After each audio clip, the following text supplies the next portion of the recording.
probably see a crackdown like we've never seen before in Iran.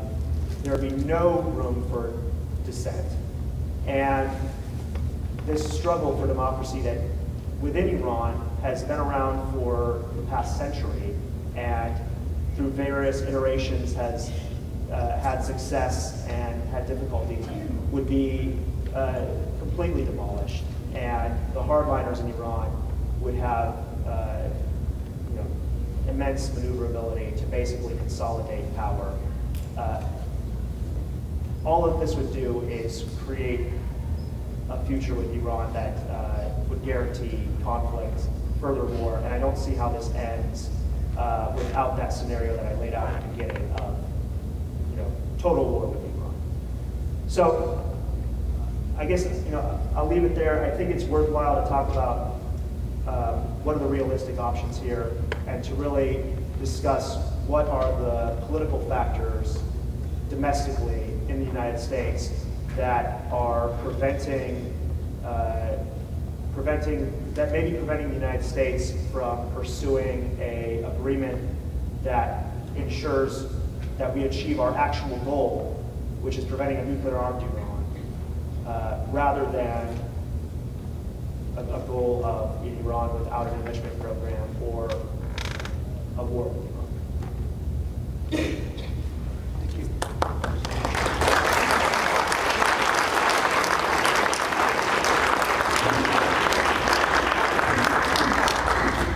Thank you. Jamal is really the expert here on Iranian politics and society and the Iranian nuclear program. So I'm going to speak more about the debate over Iran in Israel and in the United States. Let me start with Israel. Every country has a certain political tradition, a political culture, a set of national memories, traditions, instincts that frame the way its leaders tend to respond and to see foreign problems. And I think it's important to understand what those traditions are in Israeli society in order to understand the Israeli debate about Iran and the way this Israeli government has spoken about Iran. So I want to discuss two Israeli political traditions, cultures that I think the Iranian nuclear program has played into. The first is an Israeli tradition of self-reliance. If you go back to the history of the Zionist movement, the Zionist movement always took place in the shadow of powers that seemed to have the capacity to shape the Jewish fate. And the Zionist movement always essentially took the position that Jews should rely on themselves for their security and not listen to those powers that, no matter what they said, didn't necessarily have Jewish interests at heart. So the Zionist movement was created in the shadow of first the Ottoman Empire and then British colonial control over what was British mandatory Palestine. And in both cases, those great powers, the Ottomans and then the British, tried to institute certain rules. They tried to limit, for instance, Jewish migration to what was then Palestine, what later became Israel. The Zionist movement essentially said, you go do whatever you want. We're going to keep bringing as many Jews to Palestine as possible in order to try to build our nascent state. The British had various ideas and other international powers about what the boundaries of a Jewish state would be. But the Zionist ethos was always to create facts on the ground and therefore essentially try to create the reality based on self-reliance that was considered to be best for Jewish security. There's a famous quote by David Ben-Gurion, the first Prime Minister of Israel, where he says, "Our future depends not on what Gentiles say, but on what Jews do." And that's really been very much, I would say, at the heart of the Zionist ethos since even before the creation of the State of Israel. And why does that matter? I think this notion of self-reliance, of never outsourcing your security to anybody else, has consistently shaped Israeli foreign policy. So, for instance, at one of the most crucial moments in the history of Israeli foreign policy, in 1967, when Gamal Abdel Nasser, the leader of Egypt, closed the Straits of Tiran, Lyndon Johnson, the American president, the British said, "Don't worry, we'll take care of it. We'll build international coalition, we will reopen the strait. And the Israelis watched them dither, and then Israel took matters into its own hands, launched a preemptive military strike against Egypt and Syria in what was considered to be perhaps Israel's greatest military victory. This tradition of not waiting for other people to act on your behalf, but taking security action into your own hands in a proactive, daring, aggressive way. You also saw that with Israel's decision to bomb the Osirak nuclear reactor in Iran in 1981, despite the fact that they knew they were going to get very, very heavy international condemnation, including from Ronald Reagan's government in the United States. But it was very much in that same ethos of, we're not going to wait for you to do something on our behalf. We're going to take action ourselves. We're going to move while the rest of the world simply talks. More recently, you saw that in 2007 when Israeli Prime Minister Ehud Olmert launched a military strike against the Syrian, what they said was the Syrian nuclear reactor in Syria. And this tradition of proactive, aggressive, daring, self-reliant action, rather than waiting on the world to act on your behalf, is also a function, I would say, of Israel's strategic reality. Israel is a very small country. It's not a country that has what military people call strategic depth, which is to say, if you were to invade Israel, Israel could not sustain an invasion for even days, let alone weeks, because the country is simply so small. Nor can it sustain large amounts of bombing for a very long time. It's a small country with a small population. So it's not surprising that a country like that has tended to develop a military doctrine which is based on preemption, which is essentially based on attacking the other guy before the other guy can launch an attack on you that really you would have very little ability to withstand. And this tradition of daring, self-reliant action is very much part of Israeli military culture, and I would say embodied by no one so well as Israel's current defense minister and former prime minister, Ehud Barak. Ehud Barak was a famous, legendary leader of the elite Israeli commando unit, Sayerat Matkal, where he did things like dressing up as a woman and going undercover into Beirut to assassinate PLO terrorists. And I think that it's not a surprise that, according to most of the reporting, it's actually Barak, as much as Prime Minister Netanyahu, even though he's not considered to be a figure of the right in the way that Netanyahu has, who has been very hawkish in his view on the Iranian nuclear program.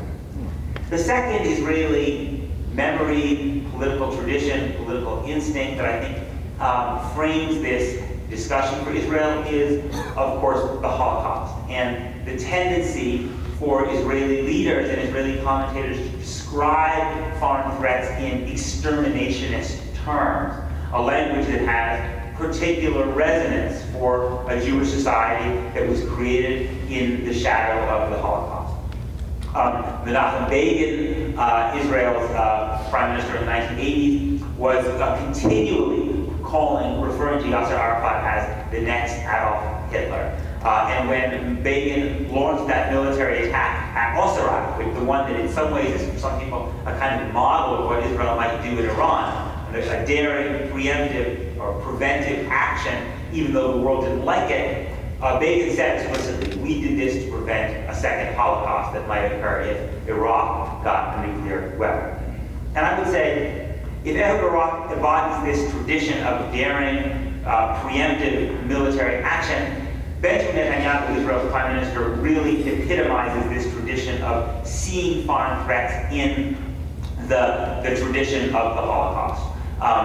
If you look at Netanyahu's history, he very frequently in the 1980s and 1990s referred to the Palestinians as a Nazi-like threat. If you look at his major book called A Place Among the Nations, he compares the creation of the Palestinian state in the West Bank to the Nazi takeover of the Sudetenland, which was the part of the Czechoslovakia that they used to ultimately take over Czechoslovakia itself. When the Oslo Accords were signed in 1993, Netanyahu called Shimon Peres, the foreign minister of the government that signed those accords. He said, "You're worse than Neville Chamberlain," a peace-minded British prime minister. And of course, it's not hard to, if you're already inclined to see foreign threats in exterminationist terms, well, the Iranians have made it very easy for Israelis because you have an Iranian president, Mahmoud Ahmadinejad, who has, in fact, raised questions about whether the Holocaust existed, which I think is not only a vile act, but also one that would be seen, understandably, as threatening to Israelis, and also a series of statements by Iranian leaders that their desire would be to see a world without the state of Israel. And so I think that has made it very easy for a prime minister already inclined to see foreign threats in exterminationist terms to, in fact, see this threat in exterminationist terms.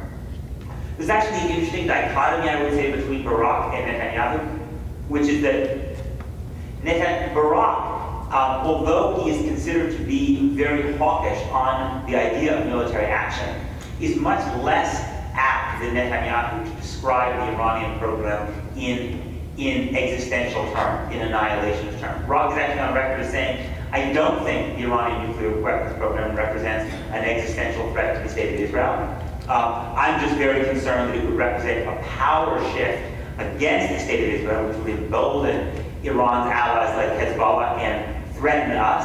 But I don't see it as an existential threat, but Barak still seems quite open to military action. Netanyahu, on the other hand, while he speaks very, very aggressively in these terms, very, very vocally in these terms of Iran representing a Nazi-like threat, there is one school of thought in Israeli journalism and commentary that actually sees Netanyahu as someone who is very cautious, more cautious than Barak actually, in his foreign policy instinct. You know, one of the interesting, if you look at Netanyahu's first prime ministership, 1996 to 1999, it was actually not a period in which Israel was launched any military action. And Netanyahu has been relatively cautious on, since he took office in 2009 as well. His responses to the rocket fire from Gaza, for instance, has been fairly temperate. Compare that to his predecessor, Ehud Olmert, who was actually much more proactive and aggressive when it came to peace, making much more generous offers, but also launched wars in Lebanon in 2006 and Gaza in 2008. So there's a school of thought that says that Netanyahu is cautious when it comes to both war and peace. He doesn't make bold moves towards peace, but he also is very cautious about launching wars. So how does this affect the United States? I think that the United States has, under Barack Obama, has pushed quite hard for very, very tough sanctions against Iran. And that's partly because I think the United States government also, for its own reasons, has very strong desires not to see Iran getting a nuclear weapons program. First of all, it would be a political disaster for Barack Obama if Iran were to test the nuclear weapons program. It would be he's pretty strong on foreign policy, but this would be by far his greatest vulnerability, Iran getting a nuclear weapons program. Secondly, it's important to remember that Obama has made nuclear non-proliferation one of his signature issues. In April 2009, he gave this big speech in Prague saying, I envision a world with no nuclear weapons. Well, if you want to make that part, and there's talk that he wants to go back to this in a second term, if you want to make that your legacy, then allowing an Iranian nuclear weapon that could produce potentially a nuclear arms race in the Middle East is actually very, very bad, even in terms of your own self-conception of what you want to do as president. Thirdly, I think Obama is very concerned about the perception that American power is declining in the Middle East. You know, we've had these unhappy wars in Afghanistan and Iraq. We're withdrawing from both of them. And there is this sense that America is no longer the power it once was in the Middle East. And I think Barack Obama sees that an Iranian nuclear weapon would be a very powerful addition to that narrative, that essentially we're the declining power in the Middle East, and now you have these new emerging regional powers, Turkey on the one hand, and more frighteningly for us because Iran is our adversary, Iran too. And so you see that Obama has tried to keep forces deployed in the Persian Gulf, send arms to allies like Saudi Arabia, because I think he really wants to show that American power remains strong in the Middle East, and keeping Iran from getting a nuclear weapon is a really important part of that. On the other hand, I think that the United States government, and Jamal was saying this, is also very, very, very skeptical about the idea of military action. Because the country is tired, because the country is deep in debt, and because there's a feeling that, in fact, the negative consequences would be so great. The irony for Israel is this. Israel is a country whose political culture is built on self-reliance. We never outsource our own security. But the Israeli leaders know, as Jamal said, that Israel's capacity to set back the Iranian nuclear program is really quite limited, maybe a couple of years. Israel simply doesn't have the bunker buster bombs and the refueling capacity to really be able to do repeated sustained attacks on the Iranian program. So the irony of Israel's culture of self-reliance is that actually Israel has to try to prompt the U.S. to take military action, even though every fiber of the Israeli political culture says never rely on somebody else, because it's so clear that an American action would be so much more successful. Not that it wouldn't set it back forever, but that America has the capacity, if it wanted to do significantly more damage to an Iranian nuclear program than does Israel. All of this has led us to these negotiations that we're in now, in which the Israelis are not very happy with, but I think the Obama administration is happy with the idea that there are negotiations going on, partly, frankly, because they forestalled an Israeli attack. It's very difficult for Israel to attack while the negotiations are going on. Also, the Obama administration believes that the very act of talking cools tensions, which has an impact on oil prices, and so prevents oil prices from going up and up and up during an election year, which is something they very much don't want.